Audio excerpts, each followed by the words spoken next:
AC alternating current chapter को देखते हैं। एसी कहते ही एक ऐसा करंट दिमाग में आता है जिसका कि डायरेक्शन बदल रहा हो पीरियोडिकली। तो जनरली ये सिनुसॉइडल हम लोग ज़्यादा पढ़ते हैं, I naught sine omega T. यदि एक साइकिल का हम एवरेज देखते हैं, आई एवरेज एक साइकिल के लिए जनरली ये सोचा जाता है तो 0। फिर देखते हैं I average half cycle. Half cycle हम लोगों ने देखा था, तो ये हो गया था 2I0 by pi. I think यही था ना? हाँ सर। आई RMS कितना था? ये था कितना था? I0 बाई कितना। और इसी तरह यदि हम वोल्टेज जो अप्लाई करते हैं उस सोर्स को ऐसे दिखाते हैं, ये इसमें साइन कर्व बना हुआ रहता है, V = V0 sine omega T. और आप इसके लिए भी वही सारी बातें कह सकते हैं। V एवरेज जब कुछ नहीं लिखा तो एक साइकिल के लिए 0, V एवरेज हाफ साइकिल तो इसके लिए हो गया था 2V0 बाई पाई। और VRMS हो गया था तो V0 बाई √2। ये हम लोग ध्यान रखते हैं। और जैसे हम यहाँ तक पहुँच गए तो आगे चर्चा शुरू करते हैं कि यदि कभी हमने एक रेजिस्टेंस में प्रोवाइड किया एसी करंट के लिए V = V0 sine omega T type, तो यहाँ जो करंट का वैल्यू हम लिखेंगे तो एक ही रास्ता हम जानते हैं, I = V/R, V0/R sign omega T. तो यहाँ से ये दिखने लगा I0 साइन ओमेगा टी। तो हम लोग देखते हैं I और V में phase difference between I and V is pi = 0। तो ये पहला सर्किट हमारे सामने ऐसा आया। इसको अब गौर करिए एक पॉइंट और, कि यदि हम लोगों को कभी कहा जाएगा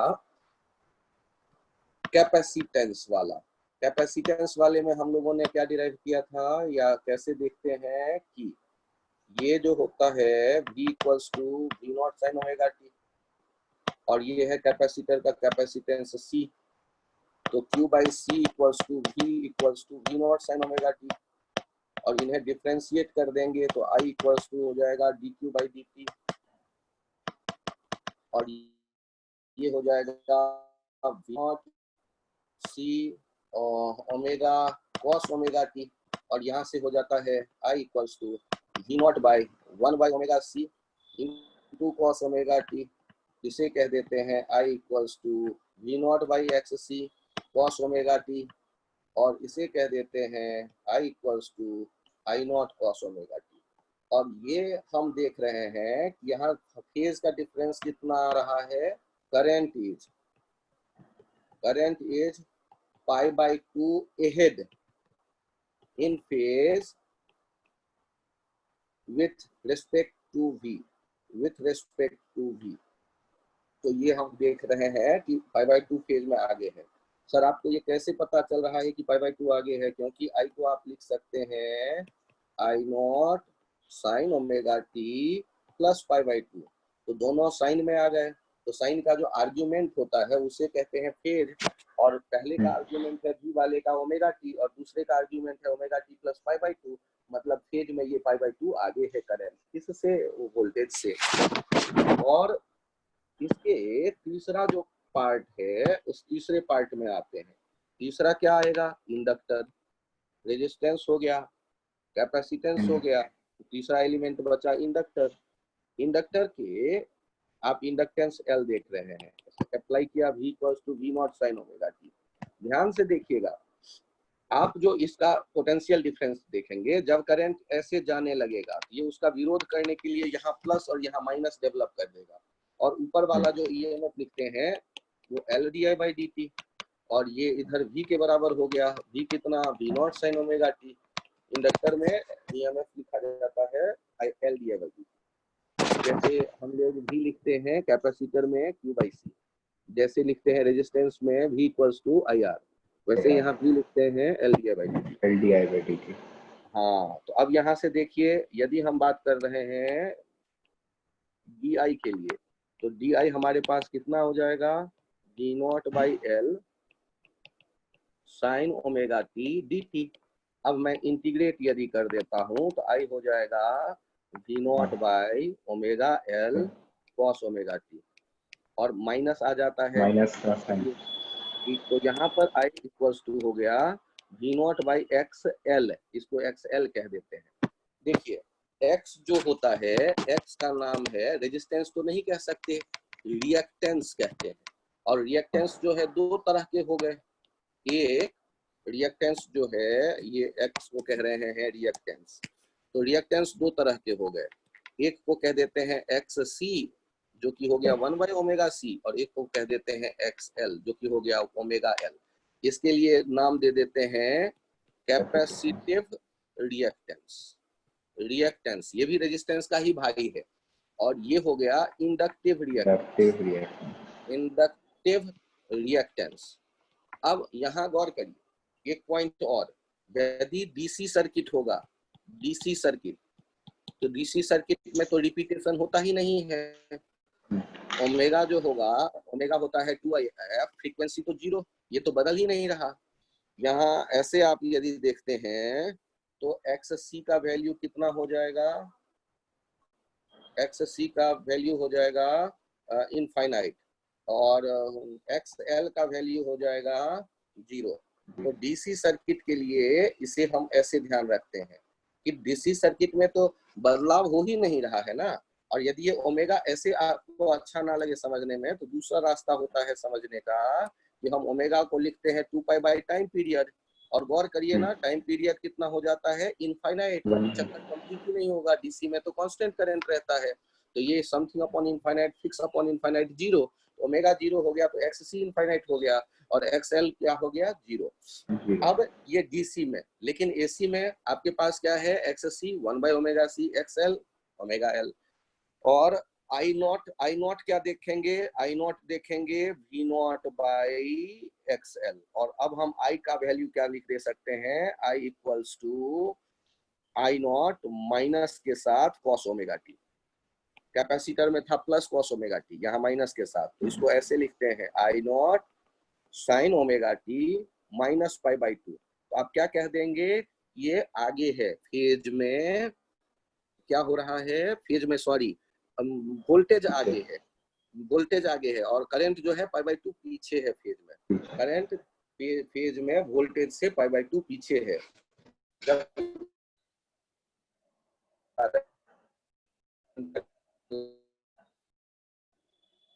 एक और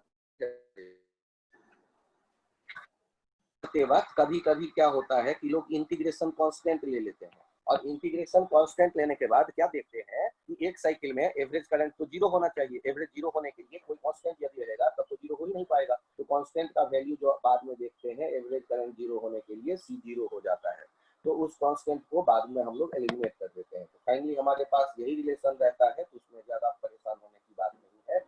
आई बराबर I naught sine omega T minus pi by two. ध्यान से सुनिएगा, तो हम तीनों को यदि एक साथ देखना चाहें तो एक साथ ऐसे देखते हैं, यदि इनपुट देंगे v equals to V naught sine omega T, तो इसके तीन पार्ट हैं, एक रेजिस्टेंस वाला, इसमें प्योर रेजिस्टेंस वाला लिखेंगे i equals to I naught sine omega T, ध्यान दीजिए।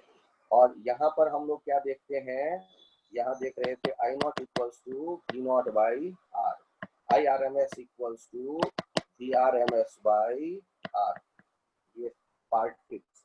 अब दूसरा देख रहे थे सी के लिए, सी के लिए आई हो जाता था I naught sine omega t plus pi by two, ठीक ना।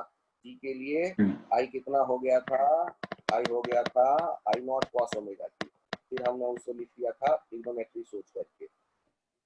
पाई बाई टू फेज में आगे है, फेज डिफरेंस है पाई बाई टू, और फेज में ये आगे है, ये I ahead in phase with respect to V, I is ahead in phase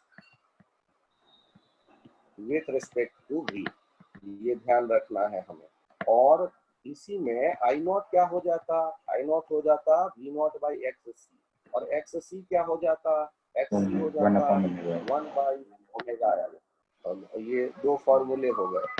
और यहाँ एक्स सी का जो वैल्यू है ये दिख रहा है, तो आई आर एम एस कितना हो जाएगा, ये हो जाएगा V R M S by X C. देखो ऐसा क्यों, क्योंकि रूट टू से दोनों तरफ डिवाइड कर दोगे तो I naught by root two हो जाएगा I R M S, V naught by root two हो जाएगा वी आर एम एस, तो I R M S equal to हो जाएगा V R M S by x.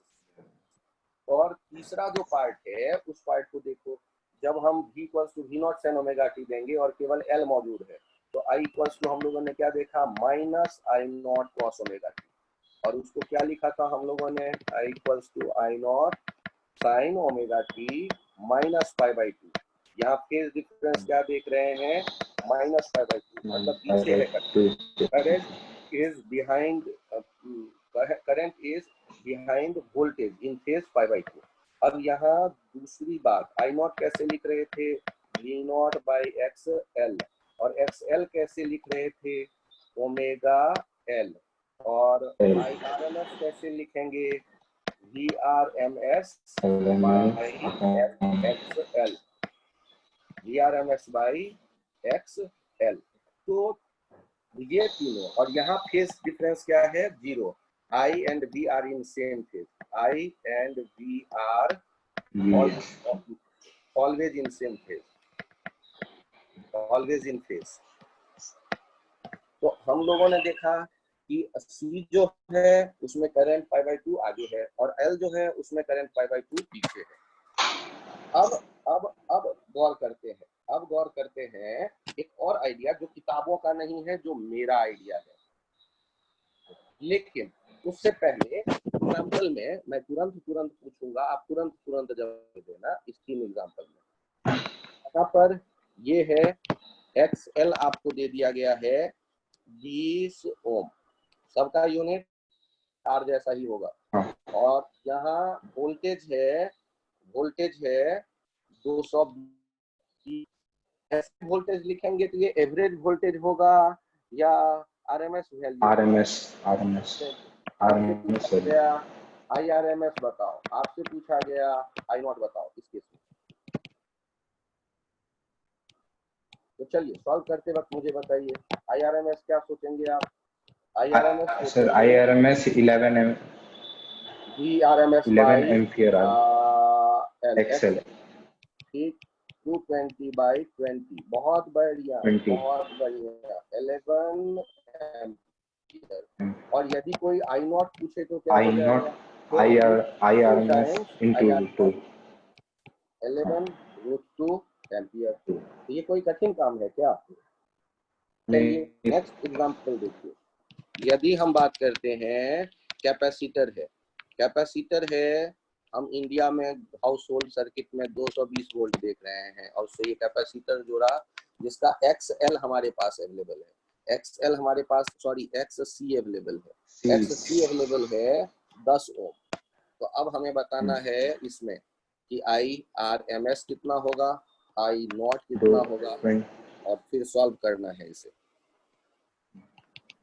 तो IRMS 22 M, VRMS by XC 220 by 10, ये 22 ampere, और I not कितना हो जाएगा, तो आई नॉट बाई रूट 2 होता है IRMS, ये तो बहुत अच्छी तरह याद है। आई नॉट हो जाएगा root 2 into IRMS, root 2 into 22 ampere. तो ये एग्जाम्पल तो कोई मुश्किल काम नहीं है, आई थिंक आप समझ में आ ही रहा होगा। अब ये रेजिस्टेंस वाला मैं चलो लिख देता हूँ लगे हाथों, एक रेजिस्टेंस वाला भी याद रहेगा आपको। ये ध्यान से देखिए, ये है 40 ओम, और इसको देख रहे हैं 220 वोल्ट दिया गया। आई नॉट क्या होगा ये पता करना है, IRMS क्या होगा पहले ये बताइए, फिर आई नॉट क्या होगा ये बताइए। तो सॉल्व करते वक्त देखिए क्या लिख देंगे, IRMS VRMS बाई R, क्योंकि ये तो R वाला है, 220 बटे 40 तो ये हो जाएगा 5.4 एम्पियर। और आई नॉट कितना हो जाएगा, √2 IRMS, ये हो जाएगा 5.4 √2 एम्पियर। यदि कहानी आपके ये समझ में आने लगा तो मुझे लगता है अब ऐसा कुछ भी रहेगा तो आपको तो 2 मिनट भी नहीं लगना चाहिए इसे सॉल्व करने में। 50 ओम, यहाँ आप फिर से देख रहे हैं, लेकिन ये है 110 वोल्ट, तो आपको बताना है IRMS कितना होगा और दूसरा बताना है आई नॉट कितना होगा। सॉल्व करते वक्त बताइए क्या किया जाए। तो IRMS का फॉर्मूला क्या था अपने पास, VRMS बाई VRMS 110 वोल्ट बट्टे 50, ये कितना हो गया 2.2 एम्पियर। और आई नॉट कितना हो जाता है √2 times IRMS, √2 into 2.2, √2 into 2.2, √2 into 2.2, ठीक ना। तो हम लोगों ने यहाँ ये पता कर लिया कि क्या होने वाला है कि RMS आई नॉट का वैल्यू। अच्छा, तो एक यदि क्वेश्चन रहता है तो उसमें तो अब आप मुझे बता सकते हैं कि सर ये ओके है, इसमें कोई दिक्कत नहीं है ना। हाँ। अब सोचो, यदि मैं इसको थोड़ा सा लेंदी बनाना चाहूँ तो थोड़ा सा लेंदी बनाना चाहूँ तो ये ऐसे लिखूंगा। एग्जांपल देखिएगा, ये है C5 माइक्रोफैराड, ठीक है। और यहाँ जो AC दिया गया है V 220 √2 sin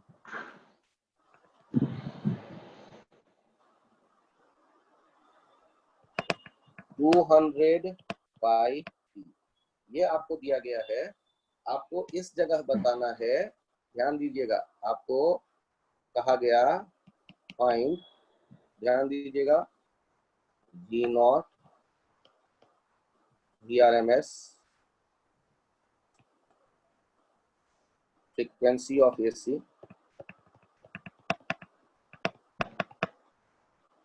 या फ्रीक्वेंसी छोड़ो, डायरेक्ट पूछ लेता हूँ, ओमेगा, फिर XC और फिर IRMS,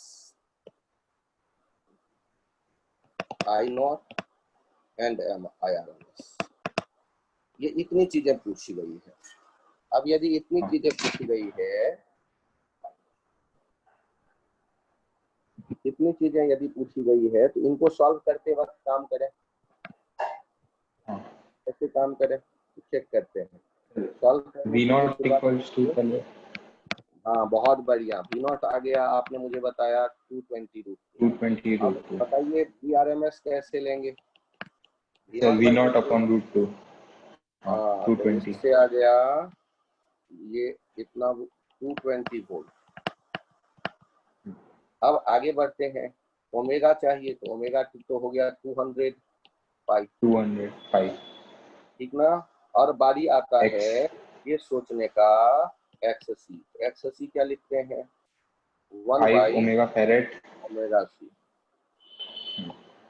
1 by omega C, 1 by omega कैसे लिखेंगे 200 पाई, और C कैसे लिखेंगे 5 इंटू 10 टू द पावर -6।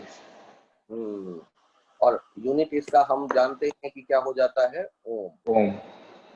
तो 1 2 3 into 10 to 2 3 10 to the power 6 वाला काम हो गया, 200 इंटू 5 तो वो 1000 हो गया, इंटू 3.1 हो गया। तो यहाँ से ये हटाया और हो गया 1000 बाई 3.14, 1000 बाई पाई। अच्छा, एक काम करते हैं ना, पाई रहने देते हैं और पाई से मल्टीप्लाई कर देते हैं ऊपर नीचे दोनों जगह। तो पाई स्क्वायर पाई और पाई स्क्वायर हो जाता है 10 हो गया, पाई स्क्वायर से एक जीरो हटा लेते हैं, 100 पाई और 3.14 मतलब 314 ओम हो गया ये XC का वैल्यू। पाई का वैल्यू 3.14 और 100 से मल्टीप्लाई किया तो 314 ओम। चलो, तो आ गए XC तक।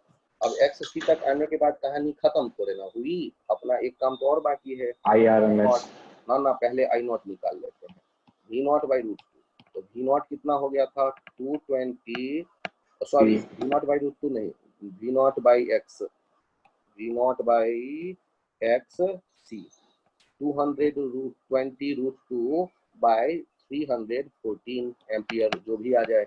और IRMS कितना हो जाएगा, ये हो जाएगा I नॉट बाई रूट 2, ये हो जाएगा 220 बाई 314 एम्पियर। तो हमें हो सकता है कि ऐसे सिचुएशन में थोड़ा लंबा रास्ता हमें अप्लाई करना पड़े, ऐसा हो सकता है, घबराना नहीं है। क्यों? क्योंकि आप यदि सही रास्ते पे हैं तो फिर दिक्कत कहाँ है, थोड़ा लंबा हो रास्ता तब भी रिजल्ट तक तो आप पहुंचेंगे ही ना। ये आइडिया समझ में आ गया? यस सर, मतलब पक्का वाला यस सर मेरा? हाँ सर। ठीक, चलो ये भी काम खत्म हो गया। अब देखिए ध्यान से, हम लोग एक थोड़ा सा एनालिसिस कर लेते हैं ग्राफ। अब ग्राफ का मतलब क्या, तो ध्यान से देखिए, ये एक दिखा हमने आर, तो आर ओमेगा ग्राफ देख रहे हैं पहला। मुझे ये बताइए क्या रेजिस्टेंस ओमेगा बदलने से बदलेगा? नहीं। बहुत बढ़िया। दूसरा ग्राफ देख रहे हैं एक्स सी ओमेगा,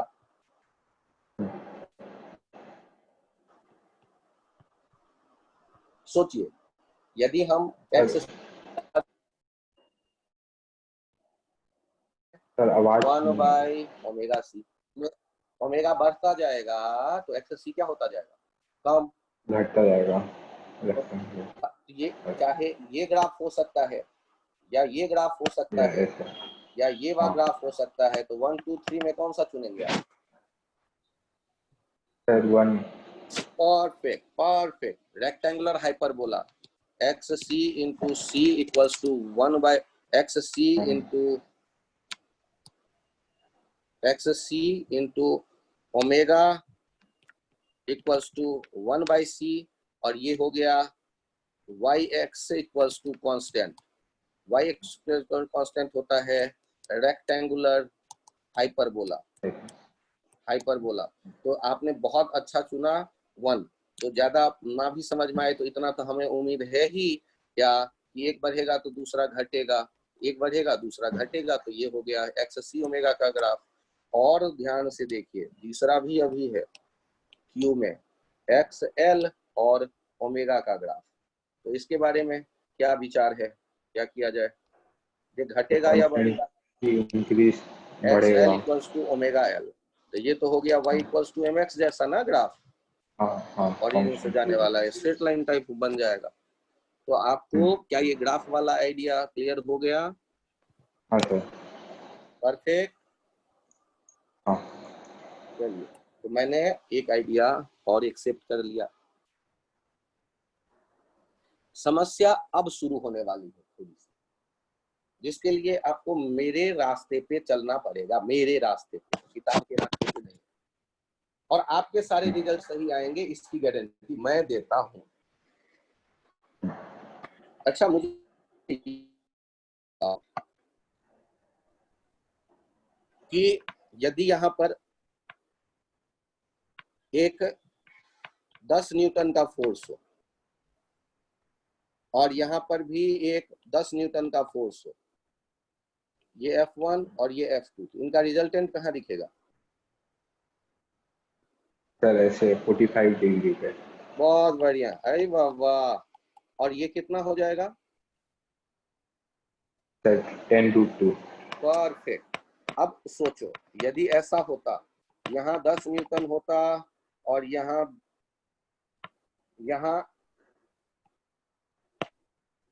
8 न्यूटन होता और यहाँ 6 न्यूटन होता, तब जो है तब रिजल्टेंट किसके नजदीक देखते आप, बीच में या 8 के नजदीक? 8। हाँ, ये 6 स्क्वायर प्लस 8 स्क्वायर कितना हो जाता? 10। और यहाँ यदि फाई देखना होता तो 10 फाई आप कैसे लिखते? Perpendicular by base 3/4। 3/4 आते ही याद आ जाएगा आपको 37 डिग्री। इसमें कोई कंफ्यूजन तो बता? नहीं सर। ठीक। तो अभी तक हमने ये पता कर लिया कि वेक्टर कुछ होता है। अच्छा ये बताइएगा, एक वेक्टर है ये ए और दूसरा वेक्टर है ये बी, तो इन दोनों का डॉट प्रोडक्ट कैसे लिखते हैं आप? A B cos theta. A dot B A लिख डॉट देते हैं, B A B cos theta या फाई जो भी थीटा है। और यदि ये 90 डिग्री पे हुए तो? 0। बहुत बढ़िया। तो अब आपके मन में ये विचार आ रहा होगा कि सर को वेक्टर की याद क्यों आ गई। ये इंपॉर्टेंट है, इससे तो सर को वेक्टर की याद क्यों आ गई, क्योंकि मेरा जो स्टाइल है वो स्टाइल आपको डिफरेंशियल इक्वेशन से बचा लेगा, वो स्टाइल आपको कैलकुलस के हेवी जो एप्लीकेशन है उससे बचा लेगा, वो स्टाइल कॉम्प्लेक्स नंबर वाला आइडिया कहीं यूज कर सकते हैं उससे भी बचाने की कोशिश करेगा, और आपको सीधे सीधे रिजल्ट तक ले जाने का एक रास्ता बन जाएगा। अब ध्यान से देखिए, मैंने आपसे कहा कि जब हम केवल रेजिस्टेंस देखते हैं,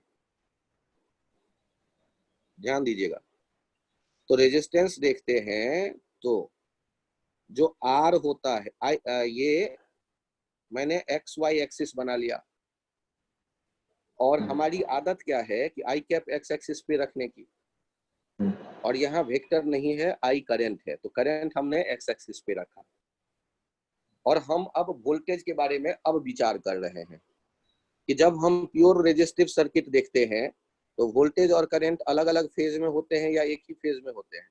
एक ही फेज। तो आई और भी अगल बगल होगा, मतलब इनमें कोई फेज डिफरेंस नहीं होगा, ये ध्यान रखिएगा, आई और भी अलग अलग होगा। तो सर वाई एक्सिस आपने क्यों बनाया? टाइम पास के लिए। आगे देखो, यहाँ जब हम कैपेसिटर देखते हैं तो कैपेसिटर देखते हैं तो कैपेसिटर में भी क्या ये सेम फेज में होते हैं? नहीं सर, अलग अलग नहीं होता है। तो आई तो हमने आदत बना ली, ये किताब का तरीका नहीं है, मेरा तरीका है। आई को हमने आदत बना ली, एक्स एक्सिस पे देखूंगा। अब बताइए भी जो होगा वो कितना आई से आगे होगा या पीछे होगा? पीछे, पीछे नीचे होगा। बहुत बढ़िया, पीछे। तो पीछे हम आ गए इधर, और आगे यदि कहेंगे तो जाते इधर। तो हम कितना पीछे आ गए? π/2 पीछे। 90। आई कितना होता था? भी जो हो गया पीछे, तो भी यहाँ, तो मतलब हम क्या करेंगे कि यहाँ दिखाएंगे कैपेसिटर और यहाँ देखेंगे भी, ये भी और ये आई, उनमें कितने का एंगल? π/2 का। 5। और यहाँ हम देख रहे थे ना, यहाँ देख रहे थे पिछले वाले में आर, और यहाँ देख रहे हैं हम लोग एक्स सी। चेक करिए। नेक्स्ट आइडिया, आपने क्या किया कि इंडक्टर लिया, इंडक्टर में भी वही वैसा ही वोल्टेज वोल्टेज वाला गेम खेला, और फिर आपने कहानी पकानी शुरू की। क्या? तो कहानी पकाया ये कि फिर से हमने एक्स वाई बना लिया, आई तो आदतन हमने रखा एक्स एक्सिस से, और अब हम भी अब देखना आगे होगा। चाहते हैं। तो भी क्या होगा? आगे π/2, किससे? तो एक्स ये 5। करंट से। और यहाँ पर हम बना देते हैं ये वाला चित्र, और हम यहाँ लिख देते हैं भी, और इसे कहते हैं एक्स एल। ये हम आदत में रख लें, ऐसा मैं आपसे एक्सपेक्ट करता हूँ। ध्यान से देखिए, अब यहाँ फेज डिफरेंस कितना दिख रहा है? 0। यहाँ फेज डिफरेंस π/2, यहाँ भी 5/2। Phase difference π/2। आगे पीछे 5/2। अलग से याद करिए। हाँ। अब एक पॉइंट ध्यान से देखिएगा, पावर, पावर मैं देखता हूं तो पावर एवरेज होता है, अभी मैं लिख रहा हूं, ध्यान से समझिएगा, VIS। IRMS VRMS cos phi. अब मुझे बताओ पहले वाले केस में क्या हो गया? IRMS VRMS, IRMS कितना लिखते आप? VRMS/R इंटू VRMS, तो ये कितना हो जाता? VRMS² R। सर ये तो वैसा ही आया जैसे आई भी लिखा करते थे, बड़े अच्छे बच्चे थे, हाँ वैसा ही आया, लेकिन लफड़ा यहाँ खत्म थोड़े ना हुआ है। अगले वाले में आओ, इस वाले केस में एवरेज पावर देखो, इस वाले केस में एवरेज पावर देखो, ये एवरेज फॉर्मूला वही रहेगा, IRMS VRMS cos फाई। अब यहाँ बताओ, हाँ ये क्या हो गया? 0। बहुत बढ़िया, कैसे 2 पता सर। चला 0? क्योंकि π/2 दिख रहा है 5। अगले वाले में चलो, P average, IRMS, VRMS, cos phi। Zero अब बताओ ये भी कितना हो गया? जीरो 0। अब यहाँ हम यदि सोचते हैं कि ये cos phi, ये इसका रोल बहुत ज्यादा दिख रहा है, और ये एवरेज आता कैसे होगा? तो ध्यान से देखिए कि एवरेज कैसे आता होगा। तो वो भी एक साइकिल का देखते होंगे। तो 0 से T, ये लिखते होंगे I, ये लिखते होंगे V, और साथ में आ जाता होगा DT। इंटीग्रेट करते होंगे, वहां से ये निकल करके चला आता है I0 V0 by 2 cos phi, और उसी को I0 by root 2 V0 by root 2 cos phi, IRMS VRMS cos phi होता है। तो मैंने वो मैथमेटिक्स यहाँ से छुपा लिया, केवल आपको रिजल्ट याद रखने को। यदि फेज फाई डिफरेंस हो, एक हो ये एक, यदि मैं कह देता हूँ, यहाँ इसे देख लो एक मिनट, यदि मैं कह देता हूँ V equals to V0 sine omega T, और I इक्वल्स टू कह देता हूँ I0 sign omega t plus 5, और तब मैं बात करता हूँ पावर की, तो पावर क्या हो जाएगा? IV I0 V0 sine omega t plus 5।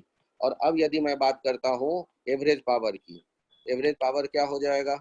जो IV आ रहा है उसको इंटीग्रेट कर दीजिए, और किस से डिवाइड कर दीजिए? T से डिवाइड कर दीजिए, या 0 से TA, 0 से TA, और यहाँ भी नीचे T के बदले आप सोचना चाहें तो TT सोचिए।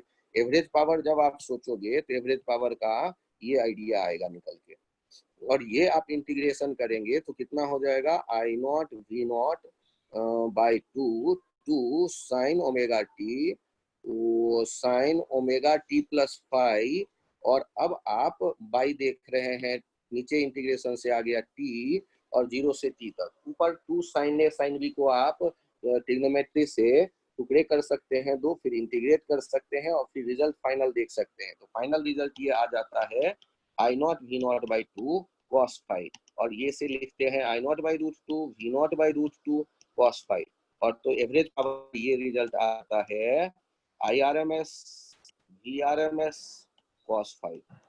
ये phi क्या है?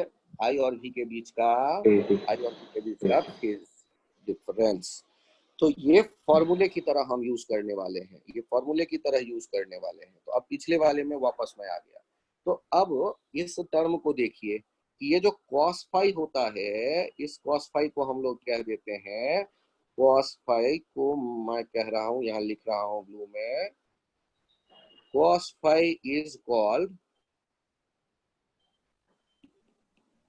पावर फैक्टर, पावर में रहने वाला फैक्टर। तो अब ये कोई नया नाम तो है नहीं आपके लिए। cos phi को क्या कहेंगे बताइए? Power factor. अच्छा, ये पावर फैक्टर क्यों कह रहे हैं? क्या इससे अच्छा कोई और नाम आपको समझ में आ रहा है?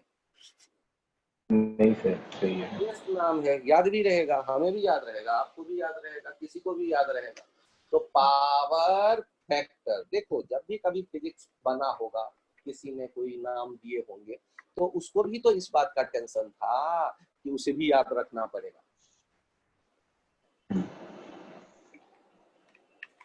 तो उसने ऐसा नाम दिया जो देख के समझ में आ जाए, पावर फैक्टर। अब बताओ प्योर रेजिस्टेंस वाले सर्किट का पावर फैक्टर कितना होगा? सर कितना? प्योर प्योर रेजिस्टेंस रेजिस्टेंस वाले का वाले सर सर्किट का पावर फैक्टर कितना होगा? 1 1। परफेक्ट परफेक्ट, कैसे पता चला? सर फेज डिफरेंस उनका 0 होता है, तो cos phi 0 हाँ, इक्वल्स टू 1। तो वो यहाँ ध्यान दीजिएगा कि यहाँ हम यदि देख रहे हैं तो हमारे पास आ गया power factor cos phi cos 0 that is 1। अच्छा, दूसरे वाले केस में, प्योर कैपेसिटर वाले में पावर फैक्टर कितना हो गया? cos pi 0 cos pi by 2, ये 0, इसीलिए एवरेज पावर भी क्या हो गया? 0। और एक पॉइंट, प्योर इंडक्टिव सर्किट में, प्योर इंडक्टर वाला जो सर्किट है उसमें कैसा दिख रहा है?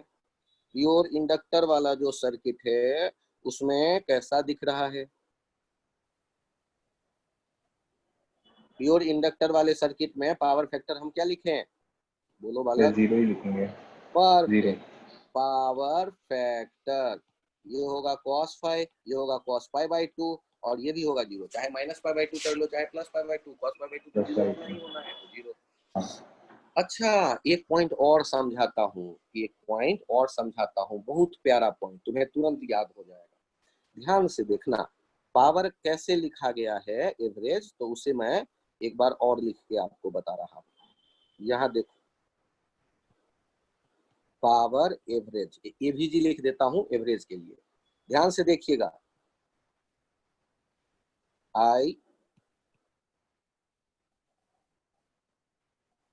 IRMS cos five into VRMS। तो ये जो है ऐसा नहीं लग रहा है जैसे ये करंट का कंपोनेंट हो।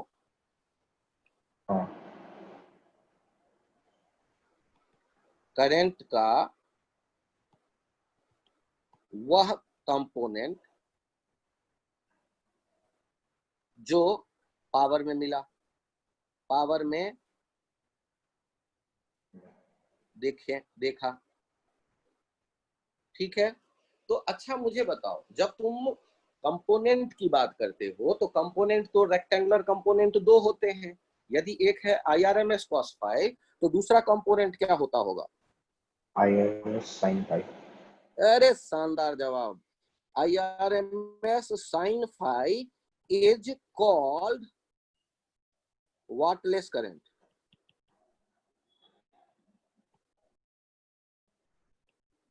अरे देखो कितना प्यारा नाम दिया है यार। IRMS cos फाइव वो है जो पावर में मौजूद है, तो IRMS sin फाइव वो टुकड़ा होगा जिसका पावर से कोई लेना देना नहीं है। तो इसीलिए उसको क्या कहा, पावर का भाई, पावर का यूनिट वाट, और वाटलेस मतलब जो पावर में नहीं है, वाटलेस करंट। अरे नाम याद रख लोगे या नहीं? हाँ सर रखूंगा। फिर से बताओ, एवरेज पावर का फॉर्मूला बताओ। IRMS into VRMS into cos cos five. Five. बहुत बढ़िया। जब तुमने ये पावर का फॉर्मूला याद कर लिया तो अब बताओ cos फाइव को क्या नाम दिया तुमने? पावर फैक्टर का। बहुत बढ़िया, अब ये नाम भी नहीं भूलेगा। और दूसरा नाम कौन सा दे रहे हैं? Wattless current. ये हम लोग किसके लिए वाटलेस नाम दिया? करते हैं। ये हाँ, तो वोल्ट है वाटलेस जो करंट पावर। कितना हुआ समझाओ मुझे, वाटलेस करंट कितना हुआ? IRMS into sine phi. ओ बहुत बढ़िया, बहुत बढ़िया। तो IRMS इंटू साइन फाइव ही को क्यों कहा गया, तो याद रखना बड़ा आसान है। IRMS cos फाइव वो टुकड़ा है RMS का जो पावर दे रहा है, तो IRMS साइन फाइव निश्चित रूप से वो टुकड़ा हुआ जो जिसका पावर से कोई लेना देना नहीं है। तो IRMS sine phi is called wattless current, power का यूनिट वाट, वाटलेस मतलब पावर में जो नहीं है, पावर शक्ति विहीन धारा हिंदी भाषा में कहते हैं, शक्ति विहीन, शक्ति ही नहीं है जिसके पास, ताकत ही नहीं है, ये पावर में नहीं है, शक्ति विहीन धारा। IRMS sine phi is called wattless current. क्या ये तीनों नाम याद रहेंगे? पावर फैक्टर, एवरेज पावर और वाटलेस करंट। अब फिर से 2 मिनट टाइम लो, लंबी सांस लो और सोचो और मुझे बताना शुरू करो। प्योर रेजिस्टिव सर्किट में फेज डिफरेंस कितना होता है आईवी के बीच? 0। वाह वाह, बहुत बढ़िया। पावर फैक्टर कितना होगा? 1। परफेक्ट। एवरेज पावर कितना होगा? IRMS into VRMS। परफेक्ट। अब बात करते हैं प्योर कैपेसिटिव सर्किट के लिए। प्योर कैपेसिटिव सर्किट में, प्योर कैपेसिटिव सर्किट में आई और वी में फेज में आगे कौन होता है? I आगे होता है पाई/2 से। आई आगे होता है, कितना आगे होता है? पाई/2 से। पाई/2। अब बताओ पावर, यहाँ पर फेज डिफरेंस आप पाई/2 बता दिया, पावर फैक्टर कितना होगा? 0। परफेक्ट। तो प्योर कैपेसिटिव सर्किट का पावर फैक्टर 0 होगा, cos पाई/2 0 होता है। याद हो गया आपको, बहुत बढ़िया। अब बताइए प्योर इंडक्टिव सर्किट है, प्योर इंडक्टिव सर्किट है, उसके लिए पावर फैक्टर कितना होगा, फेज डिफरेंस कितना है?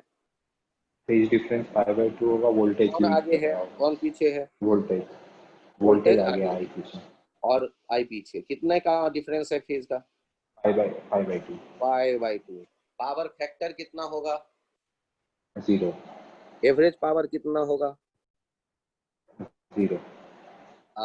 बहुत बढ़िया, बहुत बढ़िया। अब अब ध्यान से एक पॉइंट और सीख लो। सुनो, यदि मैं एक डिवाइस यूज करना चाहता हूँ सर्किट में और जो काम करेगा 50 वोल्ट पे, जबकि घर में हमारा सप्लाई है 220 वोल्ट, तो हम क्या चाहेंगे कि बगल में एक सीरीज में कोई और एक टुकड़ा लगा दें रेजिस्टेंस का, जो कि पोटेंशियल ड्रॉप को थोड़ा अपने पास रख ले और हमारा डिवाइस सेफली काम करे। ये आइडिया क्लियर? हाँ सर। तो जब तुम डीसी सर्किट में थे तो पोटेंशियल डिफरेंस को, टुकड़ा को बचा कर रखने के लिए काम रेजिस्टेंस करता, रेजिस्टेंस ही लगाते तुम। लेकिन जब तुम एसी सर्किट में हो तो तुम्हारे पास तीनों ऑप्शन है, या तो आर यूज कर सकते हो, या एल यूज कर सकते हो, या सी यूज कर सकते हो।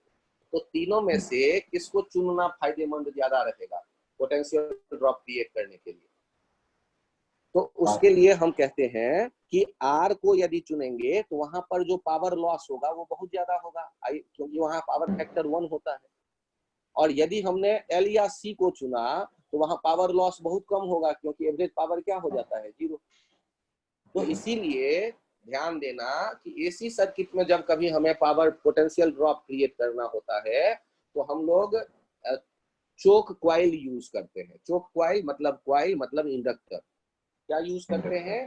पोटेंशियल ड्रॉप क्रिएट करने के लिए इंडक्टर यूज करते हैं। तो इंडक्टर यूज करने से हमें क्या फायदा मिलता है? वहां जो पावर लॉस हम वो देख रहे होते हैं वो कम होता है, क्योंकि एवरेज पावर क्या हो जाता है?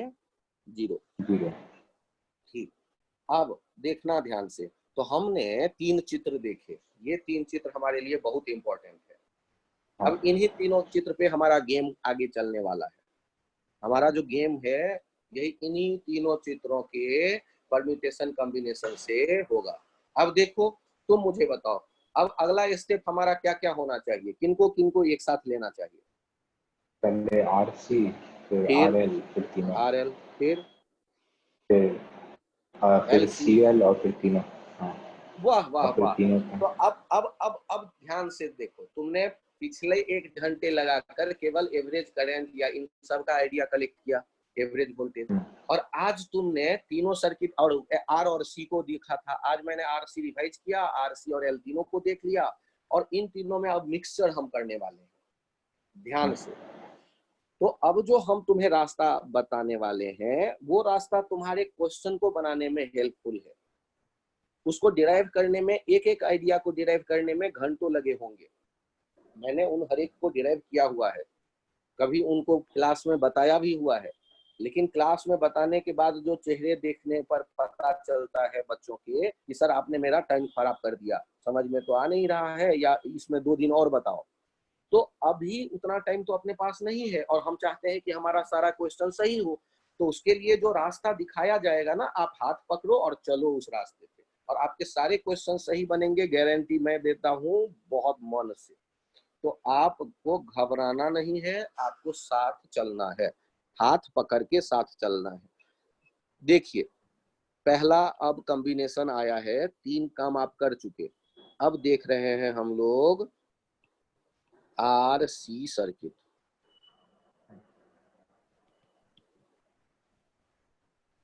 एसी में काम कर रहे हैं, ये भी कहीं भूल ना जाए। तो अब ये आर सी के लिए तो पहले हमें आर बनाना पड़ेगा। ले आर बना लिया, और फिर साथ में एक सी भी डाल दिया। और हमने आपसे पूछ लिया भाई, ये है 220 वोल्ट, ये है आर, आर है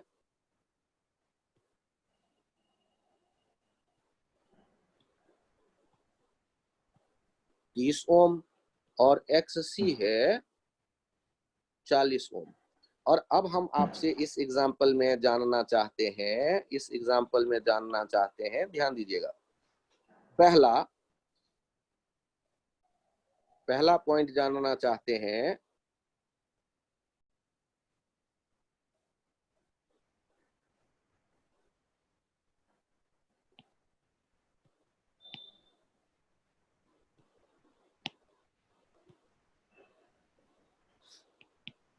IRMS। दूसरा पॉइंट जानना चाहते हैं फाई। तीसरा पॉइंट जानना चाहते हैं पी एवरेज। आराम से देखिएगा, मुझे ज्यादा कुछ जानने की इच्छा और नहीं है। तो अब क्या लफड़ा है कि हम यदि साधारण बच्चे की तरह सोचेंगे, तो साधारण बच्चे की तरह सोचेंगे तो कम से कम इतना जरूर सोच लेंगे, IRMS equals to VRMS upon 30 + 40। और हमारे पास 220/70 ये दिखने लगेगा और ये गलत हो जाएगा। अब आगे का रास्ता जो मैं बता रहा हूं उस पे बड़े ध्यान से चलिएगा, और मैं फिर कह रहा हूं हाथ पकड़ के। तो आप सोचिए कम, समझिए ज्यादा, जो बोला जा रहा है उसको एज इट इज दिमाग में जगह दीजिए। पहले से कुछ आइडिया हो तो उसको दूर भगाइए, भगा दो, भाग जाओ यहाँ से, कह दो आइडिया को। और अब देखिए, इससे आपको मैंने एक बार बार XY एक्सिस लिखना सिखाया, और आपको मैंने बताया कि मैं I हमेशा X एक्सिस पे ले रहा हूँ। और अब हम यहाँ देख रहे हैं रेजिस्टेंस, और यहाँ देख रहे हैं कैपेसिटेंस। यहाँ देख रहे हैं R जो कि है 30, और यहाँ देख रहे हैं XC जो कि है 40। ध्यान दीजिएगा, हमने जब ये टॉपिक आपको आज एक्सप्लेन करना शुरू किया तो पहले आपसे थोड़ा वेक्टर का आइडिया ले लिया कि आपके वेक्टर का क्या हाल है। और वेक्टर का हाल ऐसा था कि आपको पता चल गया कि ये रिजल्टेंट ऐसे लिखा जाएगा, और ये कितना हो गया, √3² + 40²। और ये जो है ये हो गया 50 ओम। तो आपने आराम से जेड देख लिया, और ये जेड को कहते हैं इम्पीडेंस। ये होता है total resistance in AC circuit. Total resistance like term in AC। Total resistance like term, क्योंकि टोटल रेजिस्टेंस यदि इसको कह ही देते तो मैं इम्पीडेंस नाम क्यों देता। इसको टोटल रेजिस्टेंस कहेंगे नहीं, ये टोटल रेजिस्टेंस जैसा टर्म है, ध्यान रखिएगा। नेट रेजिस्टेंस जो हम देख रहे होंगे, नेट करंट एवरेज निकालने के लिए वो यही जेड होगा, वेक्टर सम से आएगा।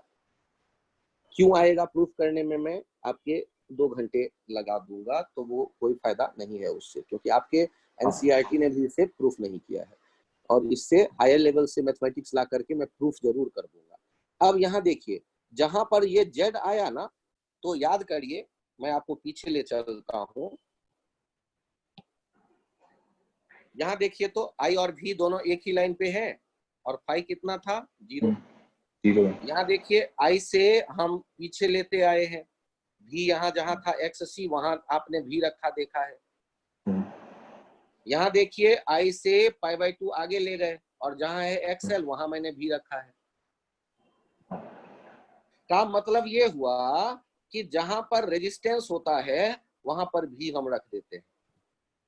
का मतलब ये हुआ कि यहाँ पर V कहां पर रखा जाएगा, V यहाँ पर रखा जाएगा। I और V यदि यहाँ है तो फेज डिफरेंस कहाँ आएगा, यहाँ पे आएगा। और यदि यहाँ पे आएगा तो बताइए तो tan phi क्या लिखते आप, वेक्टर ध्यान से सोच के, tan phi लिखते XC/R। ध्यान दीजिएगा। और यदि कोई कहता cos phi लिखो, तो वेक्टर से ट्रिग्नोमेट्री अप्लाई करते हुए देखिए, R/Z, फाई के साथ वाला बेस, और ये भी हो गया और हाइपोटेनस। दिखा या नहीं दिखा? हाँ सर। अरे हाँ सर, इतने जल्दी थोड़े ना होता है, रुक जाओ एक बार और समझाओ। अरे वाह वाह, यहाँ देखो, जैसे मैंने ये किया होता ना रिजल्टेंट, तो यहाँ है R, यहाँ है XC, और यहाँ है Z, Z के जगह पर V है, और ये है I है, और ये है फाई है। तो ये तो आप लिखना चाहेंगे तो तुरंत दिख जाएगा, tan phi कितना, XC/R, और cos phi कितना, cos phi कितना, R/Z। क्यों? क्योंकि Z तो यही है ना, Z तो यही है। तो हम लोगों ने भी यहाँ रखा, आई यहाँ रखा। तो ये जो है बड़ा इंटरेस्टिंग आइडिया है। और जब ऐसा देख रहे हैं आप तो ध्यान से सुनिएगा, ध्यान से सुनिएगा। यदि मुझसे कहता है पी एवरेज, तो पी एवरेज में क्या फॉर्मूला लगा देंगे? I R M S cos phi. और यदि कोई पूछेगा आई आर एम एस तो हम लिख देंगे V R M S by Z. कोई पूछ देगा जेड तो वो हम लिख देंगे X C square plus R square. तो क्या ये सारे आइडिया वेक्टर से आपके नजर के सामने प्रकट हो गए या नहीं प्रकट हो गए? हो गए। यदि कोई कह देगा वाटलेस करंट, वाटलेस करंट कितना लिख देंगे? बोलो बालक। I sine phi. ना ना ना ना, I I M R. S sine phi. हाँ, क्योंकि आई का तो कोई औकात ही नहीं है एसी में आने के बाद। हाँ, या तो आई नॉट बोलो या आई आर एम एस बोलो। आई हाँ, तो मतलब कौन सा आई हर एक समय पे बदल रहा है। तो I R M S sine phi. Sine I phi. R M S sine phi ही क्यों, आई नॉट साइन फाइव क्यों नहीं? तो याद करिए, पावर में जो करंट बैठा है वो है I R M S cos phi. तो जो दूसरा टुकड़ा उसका होगा component I R M S sine phi. तो I R M S sine phi है वाटलेस करंट। ठीक ना? तो अच्छा ये बताना वेदांत कि क्या ये इतना मुश्किल है कि हम इसे नहीं याद रख सकते, या हम याद रख सकते? पक्का ना? हाँ सर। कोई कंफ्यूजन है या मन में कुछ आ रहे हो विचार कि नहीं सर मेरे से ये नहीं याद रखा जाएगा? तो पूछो मुझसे। नहीं सर, याद। ठीक, अब देखना ना, ये यदि मैं आगे आता हूं, यदि मैं आगे आना चाहता हूं, आता नहीं हूं, आना चाहता हूं। नहीं यार, मैं पहले एग्जाम्पल को कंप्लीट करता हूं फिर आगे की कहानी। ये देखो, यहां तक आने के बाद सॉल्यूशन को, ये एग्जाम्पल था, एग्जाम्पल के ऊपर में हेडिंग है जो कि हेडिंग मिक्स हो गया है एग्जाम्पल के साथ। तो हेडिंग को मैं थोड़ा सा अलग करता हूं और सॉल्यूशन मैं यहां से लिख रहा हूं, ऐसा मान लो। सबसे पहला क्या काम करूंगा, चित्र बना लूंगा और उसके बाद फिर मैं प्रोसीड करूंगा आंसर लिखने के लिए। आर का वैल्यू है 30 और बट्टे 50, 3/5 हो गया cos 5 पावर। और जेड का ये नाम आपको याद कर लेना है, जेड इज क्या? इम्पीडेंस। जेड इज इम्पीडेंस, ये नया नाम आपके सामने एक और प्रकट हो गया। It is total resistance like term, it is total resistance like term, ये ध्यान रखिए। अब बारी आता है ये सोचने की कि हम आखिर रिजल्ट तक कैसे पहुंचे। अरे तो पहुंच ही तो रहे हैं धीरे धीरे। देखिए ना, पहला वाला अब आंसर लिखने वाले हैं। आई आर एम एस पहला था तो आई आर एम एस पहला हम लिख रहे हैं आई आर एम एस। तो ये कितना हो गया? V R M S by Z 220/50, 5 चौके 20, 5 चौके 20, 4.4 एम्पियर। दूसरा क्या हो गया? फाई हो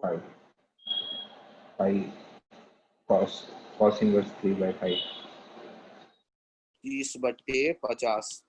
और ये आप जानते हैं कि एंगल हो जाता है, वो वैसे ही चित्र में दिख जाएगा यार, एंगल 53 डिग्री। काहे का लफड़ा करना, सीधे लिख दो 553 डिग्री।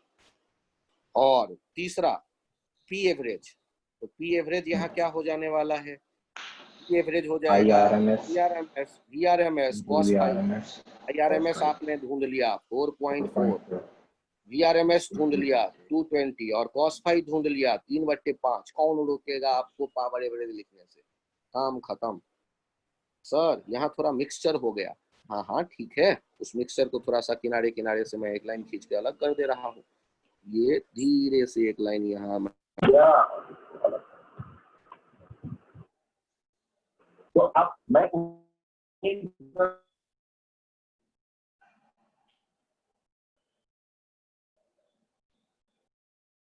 क्वेश्चन आप हमेशा सही करेंगे बाला। हाँ सर, आवाज नहीं आ रही थी थोड़ी।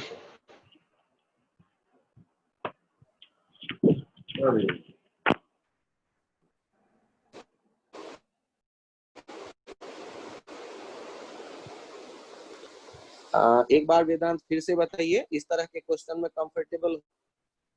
हाँ सर, यहाँ तक कुछ नहीं। तो उधर ले जाओ उसको।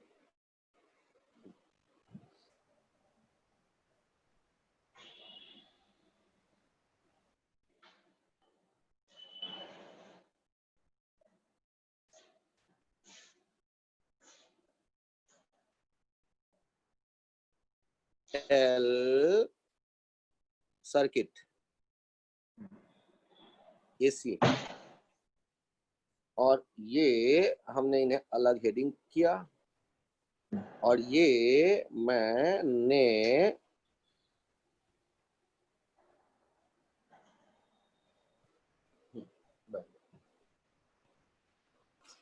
यहाँ लिया क्वेश्चन, और ये है XL 60 ओम, और ये है R, ये भी 60 ओम,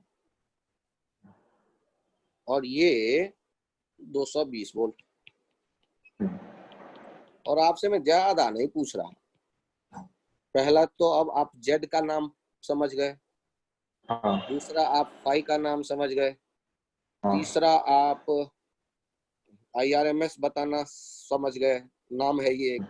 चौथा आप एवरेज। पावर फैक्टर बताइएगा, पावर फैक्टर। पांचवा आप बताइएगा वॉटलेस करंट, हाँ वॉटलेस करंट। और छठा छठा आप बता दीजिएगा पावर एवरेज। अच्छा देख, मैंने तो लगभग सब कुछ पूछ ही लिया ना यार, क्या करेगा यार, कोई मुझसे क्या क्या पूछ लेगा? यही सब तो पूछेगा, जो डिफाइन किया है वही तो पूछेगा। ठीक ना, कंफर्टेबल? हाँ सर। हाँ सर। देखो, हमारे पास जब यहाँ तक हम पहुंच गए, जब यहाँ तक हम आ गए, तो अब क्या है? अब जो है ये देख रहे हैं सॉल्व करने का रास्ता। सॉल्व करते वक्त याद करो, हम XY बनाया करते थे, रेजिस्टेंस यहाँ दिखाते थे, इंडक्टर यहाँ दिखाते थे। सर ये आदत बना लूं? हाँ हाँ हाँ, आदत। और अब बताओ, R है 60 और XL है 60, दोनों ही 60 60। है, तो बिना हाँ अकल लगाए क्या तुम्हें दिख गया जेड? हाँ हाँ सर, दैट बुक कितना दिख गया? 60√2। अरे वाह वाह वाह, दिल खुश कर दिया तुमने। अब चलो, यहाँ हो गया I और यहाँ हो गया V। अब ये V सर जेड पे ही लिखेंगे, हाँ याद रखो, मेरी आदत। और V, अब यहाँ कोई पूछे कि इस सर्किट में करंट और वोल्टेज में कितना फेज डिफरेंस, तो तुरंत बोलो 5/2 का। हाँ, 5/2। वही बालक, वही बालक, आराम से आराम से। भाई कहाँ अच्छा, लिखा है फेज देखो। डिफरेंस, सॉरी, फेज डिफरेंस हाँ 45 हो गया। हाँ हाँ, क्योंकि V आप अब XL पे हाँ नहीं लिखोगे, हाँ हाँ हाँ। ना ही I के बगल में लिखोगे, V लिखोगे Z के पास, तो टोटल रेजिस्टेंस लाइक टर्म है इम्पीडेंस। डील कर लो यार, 2 मिनट गड़बड़ मत कर दो हाँ सर, सर समझ गया। ना। मैं फिर से समझाऊंगा, तुम रुक जाओ। हाँ। यहाँ आओ, यहाँ देखो I और V साथ में लिखा गया। XC वाले में I देखो, V कहाँ लिखा? XC के पास। XL वाले में देखो I लिखा X एक्सिस पे, और XL Y एक्सिस पे, V कहाँ लिखा? XL के पास।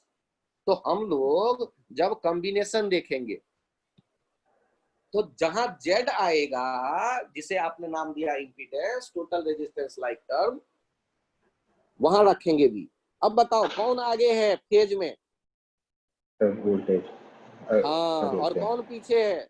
करंट। आई। तो जब हम इंडक्टिव, इस सर्किट को कहते हैं इंडक्टिव सर्किट। देखो, यदि केवल, जब जब कभी भी प्योर इंडक्टिव कहेंगे तो केवल L होगा, और यदि मैं कहता हूं इंडक्टिव, इसका मतलब L के साथ R भी होगा। तो आर भी इंडक्टिव है। सर्किट में वोल्टेज आगे है फेज में।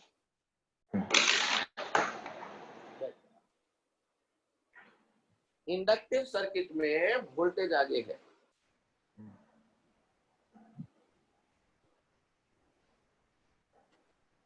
अब देखो, पावर फैक्टर बताओ मुझे। सर पावर फैक्टर हो जाएगा cos 5। अरे वाह बालक, cos पे 5 फिर आप 1 by याद root कर 2. लेते हो cos 45 1/√2। अच्छा, नेक्स्ट एक स्टेप और बढ़ो आगे और मुझे बता दो IRMS IRMS हो जाएगा बाय Z 220/60√2। 60. और अब यदि कोई कह देता है ये वाटलेस करंट, तो 60√2 into √2 फिर into एक sin सेकेंड, 5 यानी 1 by. हाँ IRMS sin 5, IRMS ध्यान से देखना अभी निकाल लिया sin 5। और पावर एवरेज यदि पूछे तो IRMS VRMS cos 5। इसमें कोई कंफ्यूजन है तो बता दो। नहीं सर. अब कौन सा बचा? तो जिसमें तीनों मौजूद हो, हाँ RCL circuit, sir. RCL circuit या LCR सर्किट कह लो या LCR सर्किट इन AC में देख रहे हैं। तो हमने इसे देखा और चित्र बना लिया। ध्यान देना, जल्दबाजी मत करना। ये चित्र बना लिया, यहाँ देखो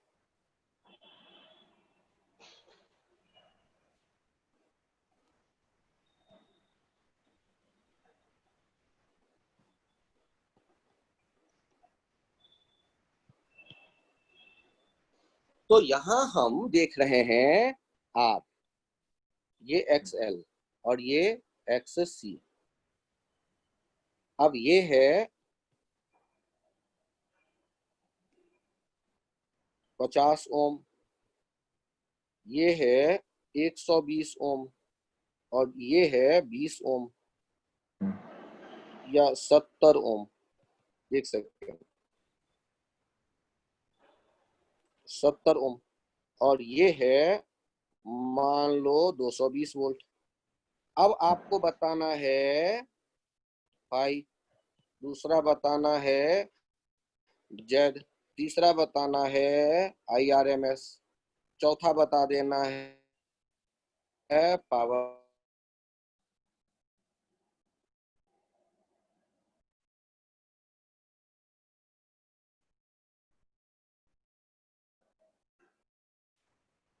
सर चित्र में क्या बनाओगे आप? अरे वही यार, कौन सा घिसा पीटा R XC XL, गड़बड़ मत कर देना केवल।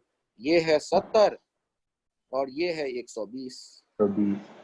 और ये है कितना 50। अच्छा मुझे ये बताओ, इसका वेक्टर सम करेंगे तो क्या उम्मीद है, कहाँ पहुंचने वाला है रिजल्ट? सर जो रिजल्टेंट पहुंचेगा एक्सेल और आर के बीच में. एकदम बीच में या कोई इधर उधर? नहीं इधर उधर होगा सर. अच्छा ठीक से देखो, नीचे कितना है 70. और ऊपर कितना है? 120 आर की तरफ होगा. एक सेकेंड 120 माइनस 70 कितना हो गया? 50. हाँ बीच और में यहाँ कितना है? 50. R हो गया 50, X हो गया XL माइनस XC। बड़े में से छोटे को घटा लेते हैं क्योंकि एक ही लाइन पे है ना, अपोजिट डायरेक्शन में दो वेक्टर। हाँ हाँ हाँ हाँ, नहीं देखो 120 न्यूटन फोर्स इधर लगता और 70 न्यूटन फोर्स इधर लगता तो रिजल्टेंट कितना तो लिखते? नेट फोर्स हो जाता 50 ऊपर की हाँ, तरफ. तो नेट फोर्स ऊपर ही तो होता, कितना 50 न्यूटन। तो वेक्टर ऐसे सोचेंगे ना, सोचा या नहीं तुमने? सोच गया अब समझ में आ गया ये? अब रिजल्टेंट हाँ बताओ कहाँ आया रिजल्टेंट? सर रिजल्टेंट बीच में. तो जेड कितना हो गया बोलो? जेड हो गया root under R square plus root under XL. 50 square plus 50 square, दो 50 दिख रहा है तो 50√2 बोलो ना सीधे सीधे बालक। हाँ सर. और एंगल कितना हुआ? Angle pi. 45 डिग्री. अरे वाह वाह, दिल खुश कर दिया तुमने। ये आई हो गया और ये भी हो गया। कौन आगे है? सर वी आ गया है. हाँ, तो ध्यान से सुनना, XL और XC में यदि XL बड़ा होगा तो ये इंडक्टिव सर्किट का बिहेवियर होगा और यदि XC बड़ा होगा तो तो ये कैपेसिटर. रेजिस्टिव सर्किट होगा। और बाई चांस XL और XC बराबर हो जाए तो उसमें वो रेजिस्टिव सर्किट में बदल जाएगा, प्योर रेजिस्टिव में, क्योंकि वो तो दोनों एक दूसरे को कैंसिल कर देंगे। हाँ। तो इस केस में जब जेड तुम्हें पता चल गया, फाई तुम्हें पता चल गया, तो अब बताओ IRMS क्या लिख दोगे? VRMS by Z 220/50√2। तो बाकी तो सारा काम हो ही गया ना। पावर एवरेज कैसे लिख दोगे? IRMS VRMS cos फाई कहाँ से? वो तो दिख ही रहा है, पाई 1/√2। सारा काम हो गया। तो सारा काम हो गया, तो यहाँ ऐसे इसे ध्यान रखते हैं कि यदि हमारे सामने में ऐसे यदि आ जाए, तो यहाँ जो जेड लिखा जाएगा वो जेड लिखा जाएगा XL minus XC whole square plus R square. चित्र में ऐसे देखेंगे इसे। सर आपको कैसे पता XL ही बड़ा होगा? मतलब दोनों में से कोई एक तो बड़ा होगा। तो इन दोनों का रिजल्टेंट यहाँ X आ जाएगा, इन दोनों का रिजल्टेंट X हो जाएगा XL माइनस XC, और यहाँ है R। तो बीच में यहाँ जो Z आएगा वो Z कैसे लिख लेंगे? तो Z ऊपर लिखा हुआ है, देखो। तो Z जहाँ है वहीं पे कौन आ गया? वोल्टेज भी, और इधर है I। इनमें फेज डिफरेंस फाई, तो cos फाई कितनी? R/Z। ध्यान से देखो। अब यदि हम I का इधर वाला कंपोनेंट लेंगे IRMS cos फाई, तो इधर वाला कंपोनेंट कौन हो जाएगा? IRMS sin phi. यही हो जाता है वाटलेस करंट। Wattless current. क्या ये सारी बातें दिखने लगी चित्र में? और तो हम लोगों ने यदि ये समझ लिया तो तुरंत हम उत्तर दे सकते हैं। और तुम अभी वही करने वाले हो। तुरंत 2 मिनट में मुझे ये बता दो, ये रेजिस्टेंस है 30 ओम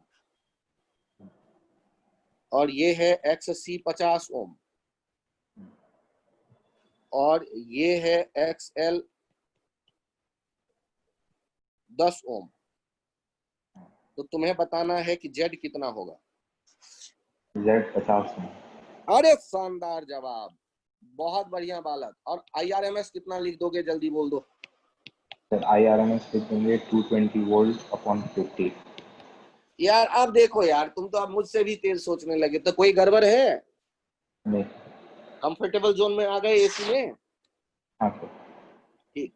इसमें एक पॉइंट जो है वो है छोटा सा, वो हम अगले टर्न पे ले लेंगे, जिसमें क्या होगा कि जेड हम लिख रहे हैं ना XL minus XC square plus R square. तो जेड का मिनिमम वैल्यू कब होगा?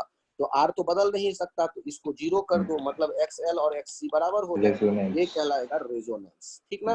और उसमें एक क्वालिटी फैक्टर हो जाता है R/XL का। तो मुझे तो ये दोनों पॉइंट हम लोग देख लेंगे आगे, ठीक है? तो ये पॉइंट। अच्छा 2 मिनट रुक जाओ, 2 मिनट रुक जाओ, तो चेक कर लो। यदि जेड हम देख रहे थे ना, तो जेड यदि बदलेगा तो आई हम क्या लिखते हैं? V/Z। तो आई यदि बदल रहा होगा तो आई इसका ग्राफ एक बन जाता है ओमेगा के साथ। ये ऐसे ऐसे होता है कि एक खास ओमेगा पे, एक खास ओमेगा पे आई मैक्सिमम दिख रहा है, और आई मैक्सिमम दिख रहा है मतलब जेड मिनिमम दिख रहा है। और इसका मतलब है XL और XC बराबर होंगे, ओमेगा L और 1/ओमेगा C बराबर होंगे इस ओमेगा नॉट पे। तो यहाँ ओमेगा नॉट स्क्वायर किसके बराबर हो गया? 1/LC। और यहाँ से ओमेगा नॉट हमें दिख जाता है 1/√LC। ये जो होता है ना, इसे कह देते हैं, ये 2πf हो गया, F0 हो जाएगा 1/2π√LC। इसे कह देते हैं रेजोनेंस फ्रीक्वेंसी। Resonance frequency. और एक पॉइंट ध्यान देना, इससे इस जगह प्योर रेजिस्टिव सर्किट, इस जगह फाई क्या होगा? फाई 0 होगा।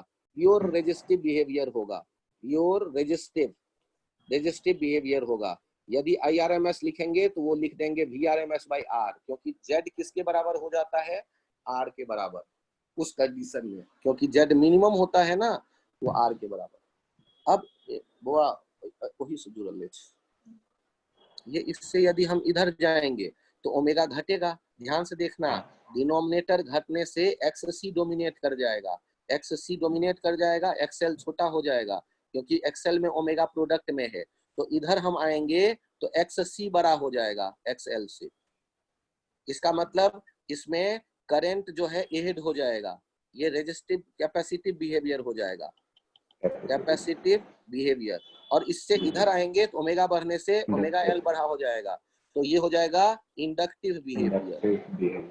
इस इधर आने पे करंट पीछे हो जाएगा, वोल्टेज आगे, और ओमेगा नॉट से लेफ्ट साइड जाने पे, ओमेगा नॉट से लेफ्ट साइड जाने पे करंट आगे हो जाएगा, वोल्टेज पीछे।